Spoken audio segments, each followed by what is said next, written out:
So welcome to hell garden. हमने the श्राउडिंग the heavens के episode 9 के एंड में देखा कि एल्डर्स फेटी को लेके पॉन्ड में चले जाते हैं डीमन एम्परर की बॉडी को ढूंढने। हम एपिसोड 20 की शुरुआत में देखते हैं कि जो लाइट बीम थी उसके चारों तरफ एक शील्ड क्रिएट कर दी गई है। जब यीफान उस शील्ड के क्लोज जाता है तो उसे मालूम पड़ता है कि दोनों सेक्ट्स के कई सारे डिसाइपल्स वहाँ पे मौजूद हैं। तो उनमें से एक यूथ कहता है कि एल्डर्स ने अपनी पावर्स से इस एरिया को सील कर दिया है, तो जब तक हम दी विल्डरनेस टावर को ढूंढ नहीं लेते तब तक यहाँ से एक चींटी भी बाहर नहीं जा सकती। तो यीफान कहता है कि अगर ये लोग टावर को ढूंढने के लिए आए हैं तो फिर इनकी नज़र से बचना काफ़ी ज़्यादा मुश्किल होने वाला है। लेकिन फिर सीन चेंज होता है और हम देखते हैं कि कई सारे अटैक्स उस शील्ड पे पड़ रहे हैं, जिससे वो शील्ड धीमे धीमे क्रैक होने लगती है और एट दी एंड वो टूट जाती है। तो शील्ड के अंदर एक जनरल बोलता है कि किसी ने बाहर से इस शील्ड को तोड़ दिया है। फिर उन लोगों की पूरी टोली जहाँ से अटैक्स आए थे उस साइड चली जाती है और हमारा यीफान बच जाता है। लेकिन जब यीफान मुड़ के देखता है तो उसे मालूम पड़ता है कि वो सारे लोग तो उस लाइट बीम के पास गए हैं। यीफान मनी मन सोचता है कि ये लोग ज़्यादा बड़े खतरों के खिलाड़ी हैं जो उस लाइट बीम के पास जा रहे हैं। फिर वो कहता है मुझे क्या करना, और वो वापस चला जाता है। सीन बदलता है और हम यीफान को एक नदी के किनारे देखते हैं। उस नदी के इतने साफ पानी को देख के यीफान उससे एक घूंट पानी पीता है और फिर अपनी जर्नी को वापस कंटिन्यू करता है। जिस रोड से यीफान ट्रैवलिंग कर रहा होता है वहाँ सामने से वो 2-3 लोगों को आते हुए देखता है, जिससे यीफान को ये क्लैरिटी हो जाती है कि यहाँ पे लोग ट्रैवल कर रहे हैं, इसका मतलब ये रोड काफी सेफ है। फिर सीन चेंज होता है और हम एक बड़े से गेट को देखते हैं जो कि एक टाउन का एंट्रेंस होता है। यीफान उस गेट से एंटर होता है और ये टाउन काफी लोगों से भरा हुआ होता है, जहाँ कुछ लोग सब्जियां बेच रहे थे तो कुछ लोग अपना सामान ले जा रहे थे और कई बच्चे खेल भी रहे थे। अब इतना हरा भरा माहौल देख के यीफान के पेट में गुड़गुड़ होने लगती है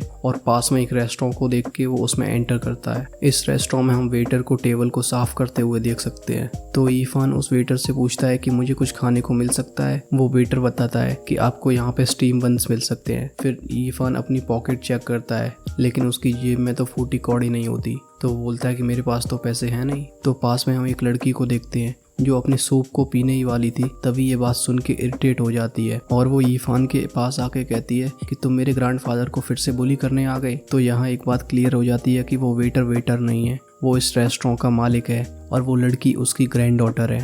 तो रेस्टोरेंट का मालिक अपनी ग्रैंड डॉटर से कहता है टिंग टिंग ऐसे बात नहीं करते। अब ये सब देख के यीफान सोचता है कि आज तो कुछ खाने को मिलेगा नहीं और वो वापस जाने लगता है। तभी वो रेस्टोरेंट का ओनर कहता है कि रुको, और वो स्टीम बंस को लेने चला जाता है। तो फिर उसकी ग्रैंड डॉटर यीफान को घूरती है और टेबल के पास जाके प्लेट्स कलेक्ट करने लगती है। थोड़े से टाइम बाद वो रेस्टोरेंट के ओनर स्टीम बंस को लेके आते हैं, लेकिन उस लड़की को फिर भी चैन नहीं मिल रहा होता है। वो अपने ग्रैंडफादर से बोलती है ग्रैंडफादर इसे स्टीम बंस क्यों दे रहे हो। तो उसके ग्रैंडफादर बोलते हैं कि कौन ऐसा इंसान है जो घर से बाहर निकलता है उसे परेशानियों का सामना न करना पड़े। तो फिर वो थोड़े से और नखरे दिखा के स्टीम बंस को अपने ग्रैंडफादर के हाथ में दे देती है। अब भाई ऐसे तरीके के बच्चों को तो मुझे भी समझ में नहीं आता है कि लाइफ में कैसे हैंडल किया जाए। अगर तुम लोगों को इसका कोई राज पता है तो कमेंट में बताना। Let's get back to the topic. अब मुझे लगता है कि इस रेस्टोरेंट के ओनर ने हमारा महाभारत देख लिया होगा, जहाँ पे कर्ण जैसे दानी से उसने शिक्षा लेके खुद भी महादानी बनने की राह पे चल पड़ा।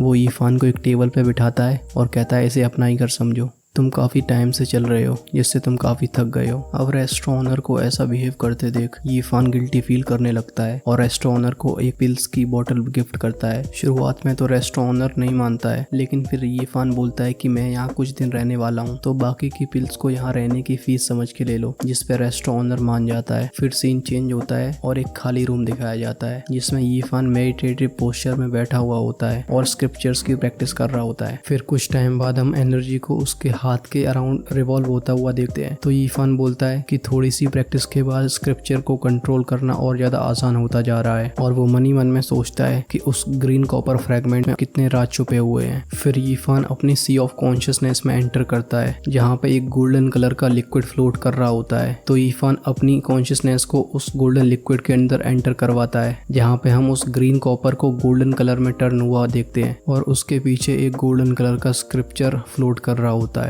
अब हमें पता है कि यीफान ने प्रैक्टिस करना पिछले कुछ समय से शुरू किया था, जिसकी वजह से उसकी सोल बहुत ज्यादा स्ट्रांग नहीं थी और इसकी वजह से उसकी सोल और उस स्क्रिप्चर के बीच में कनेक्शन टूट जाता है। उसकी वजह से यीफान को हल्की सी इंजरी आती है। तो यीफान कहता है क्या इस स्क्रिप्चर को अच्छे से रीड करने का कोई तरीका नहीं है। और फिर हम उस फैटी को फ्लैशबैक में देखते हैं जहाँ वो फैटी अपना ज्ञान पेल रहा होता है। वो फैटी यीफान को बताता है कि जो बोधि सीड है वो लोगों की समझने की ताकत को और ज्यादा बढ़ा देता है। फिर यीफान उस बोधी सीड को अपने हाथ में लेता है जो व्हाइट कलर का ग्लो कर रहा होता है और अपनी सी ऑफ कॉन्शियसनेस में दोबारा एंटर करता है, जहाँ पे हम देख पाते हैं कि उसके सी ऑफ कॉन्शियसनेस में एक व्हाइट कलर की एनर्जी एंटर कर रही है, जिसकी हेल्प से यीफान अच्छे से उस स्क्रिप्चर को रीड कर पाता है और वो समझ पाता है कि ताओ की शुरुआत कैसे हुई। वो समझता है कि समय आगे कैसे बढ़ता है और इस ब्रह्मांड की नॉलेज की एक झलक देखता है, जिसके बाद वो अपनी सी ऑफ कॉन्शियसनेस से बाहर आता है और वो कहता है ये स्क्रिप्चर तो सच में बहुत ज्यादा एक्स्ट्राऑर्डिनरी है। वो कहता है कि अगर इस स्क्रिप्चर को लाइफ ग्रास के साथ में प्रैक्टिस किया जाए तो लाइफ आवर के एक शॉकिंग रियल में एंटर कर सकते हैं। फिर सीन चेंज होता है और हम कुछ 3-4 गुंडों को देखते हैं जो उस रेस्टोरेंट ओनर को परेशान कर रहे होते हैं। वो रेस्टोरेंट ओनर से कहते हैं कि तुम्हारी हिम्मत कैसे हुई मुझसे पैसे मांगने की। इसे देख के उसकी ग्रैंड डॉटर आती है और कहती है तुम मेरे ग्रैंडपा को अब ज्यादा बुली मत करो। तो उन गुंडों का बॉस उस लड़की को भी किक करता है जिससे वो दूर जा गिरती है। फिर वो एक डंडे से उस रेस्टोरेंट ओनर की और पिटाई करने ही वाला होता है, तभी वहाँ पे यीफान की एंट्री होती है और वो उस लकड़ी को पकड़ लेता है। फिर वो गुंडों का बॉस खूब उस लकड़ी को खींचने की कोशिश करता है। जब वो बहुत ज्यादा कोशिश करता है तो वो लकड़ी 2 हिस्सों में टूट जाती है। अब इतनी इंसल्ट वो गुंडों का बॉस कैसे झेल सकता था।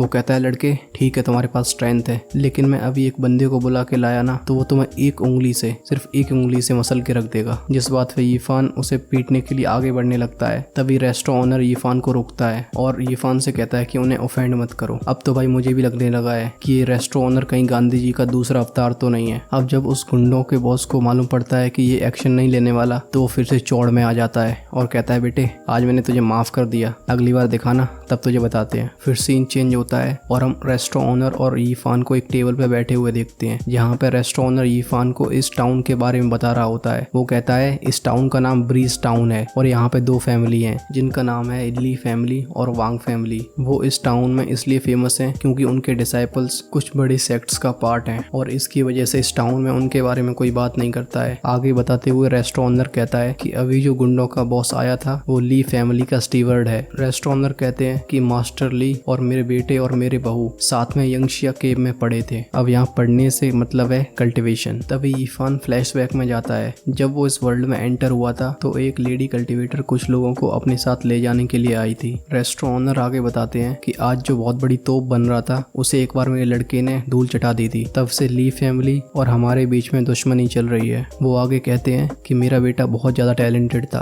और वो किसी से नहीं डरता था। 2 साल पहले वो इलेक्सर्स को कलेक्ट करने जंगलों में गया। वहाँ पे एक एक्सीडेंट हुआ और लोग बताते हैं कि एक बहुत ही खतरनाक बर्ड के क्लॉ से उसकी मौत हो गई और उस दिन से उस ली फैमिली के स्टीवर्ड ने हमारा जीना मुश्किल कर रखा है। तो इस बात पे यीफान कहता है कि जब इतनी परेशानी है तो तुम यहाँ रहते ही क्यों हो। तो वो रेस्टोरेंट ओनर अपनी ग्रैंड डॉटर को देख के कहता है कि मुझे लगता है कि मेरी फैमिली में कोई अलाइव हो सकता है। अगर मैं यहाँ से चला गया और वो वापस आए तो उन्हें कैसे मालूम पड़ेगा। इस बात पे यीफान दोबारा फ्लैशबैक में जाता है जहाँ पे बड़ी बड़ी बिल्डिंग्स, लाइब्रेरीज और रूम्स दिखाए जाते हैं। यीफान सोचता है क्या इनकी तरह मेरे पेरेंट्स भी मेरा वेट कर रहे होंगे। फिर पृथ्वी से इस वर्ल्ड में आने के सारे इवेंट्स हमें शॉर्ट फॉर्म में दिखाए जाते हैं और यीफान सोचता है कि उस दुनिया में वापस जाने का कोई ना कोई तरीका तो जरूर होगा और इस बात पे वो खुद से प्रॉमिस करता है कि मैं इतना स्ट्रांग बनूंगा कि इस दुनिया से उस दुनिया तक का सफ़र तय कर सकूं। यीफान को ख्यालों में खोया हुआ देख रेस्टोरेंट ओनर कहते हैं कि बेटा कल तुम सुबह जल्दी चले जाओ वरना हमारी वजह से तुम्हें वो लोग परेशान न करें। इस बात पे यीफान कहता है कि आप चिंता मत करो, कल वो लोग नहीं आएंगे। फिर सीन चेंज होता है और हम उन गुंडों को देखते हैं जो किसी का वेट कर रहे होते हैं।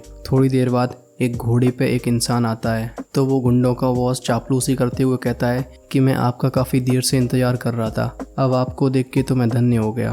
और इस सीन को यीफान पेड़ के पीछे छिप कर देख रहा होता है। तो यीफान कहता है कि इन लोगों ने मुझे वांग फैमिली का मेंबर समझा है और ली फैमिली के प्रैक्टिशनर को बुलाया है। तो वो घोड़े पे बैठा हुआ इंसान उन गुंडों से पूछता है कि उस चीज़ के बारे में क्या। तो उन गुंडों का बॉस कहता है कि मास्टर आप चिंता मत करो, जो वांग फैमिली के मेंबर्स हर्ब्स को पिक करने गए थे और उन्हें एक्सीडेंटली एक एप को देखा जिसकी वजह से उन्हें भागना पड़ा और मैं फिर अपने लोगों को ले गया और आपके लिए वो सीक्रेट हर्ब को लेके आया हूँ। अब इस बात को सुनकर यीफान फ्लैशबैक में जाता है जहाँ पे उसके मास्टर बता रहे होते हैं कि हेवन और अर्थ के बीच में कुछ ऐसी जड़ी बूटियाँ जन्म लेती हैं जिनमें बहुत ज़्यादा लाइफ एसेंस होता है और उन्हें सोर्स बोला जाता है। वो प्रैक्टिशनर्स के लिए बहुत ज़्यादा यूज़फुल चीज़ें होती हैं। अब इस सिचुएशन को देख के यीफान अपने दिमाग में एक प्लान बनाने लगता है। अब सीन चेंज होता है और हम एक गुंडे को डांस और गाते हुए जाते देखते हैं। जो अमीरी के सपने देख रहा होता है। तभी उसे अपने कंधे पे एक हाथ फील होता है, लेकिन जब वो मुड़ के देखता है